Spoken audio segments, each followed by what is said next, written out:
मैं हिमालय की यात्रा पर था। मनाली में एक वृक्ष के नीचे पता चला मुझे कि एक साधु कोई 20 वर्षों से बैठता है, वहीं रहता है। वही वृक्ष उसका आवास है। घना वृक्ष था, सुंदर वृक्ष था।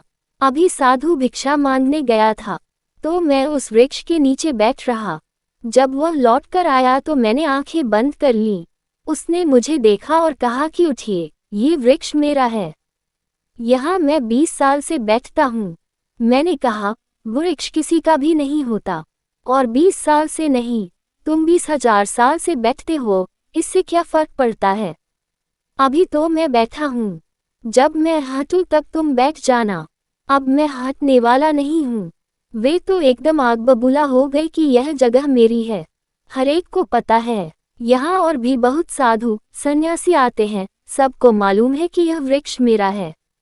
मैंने उनको और भटकाया, तो उनका क्रोध बढ़ता चला गया।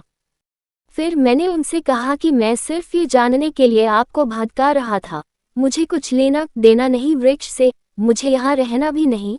मैं सिर्फ ये देख रहा था कि आप 20 साल पहले घर छोड़ दिए, पत्नी बच्चे छोड़ दिए। आपकी कथाएं मैंने सुनी हैं कि आप बड़े त्यागी हैं, मगर अब यह वृक्ष को पकड़कर बैठे हैं।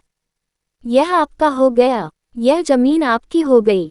इस पर अब कोई दूसरा बैठ नहीं सकता, तो यह नया घर बसा लिया। ये स्वाभाविक है। अगर समझ न हो तो तुम जो भूल करते थे फिर करोगे, नए नए ढंग से करोगे, नई नई दिशाओं में करोगे, मगर भूल से बचोगे कैसे? निश्चित ही मोह के समान और कोई शत्रु नहीं है, क्योंकि अहंकार ही शत्रु है।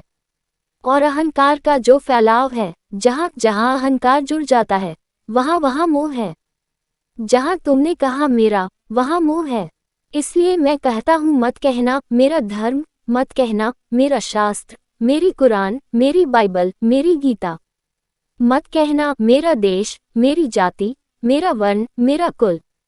ये सब मोह ही है और बहुत सूक्ष्म मोह है। ओशो।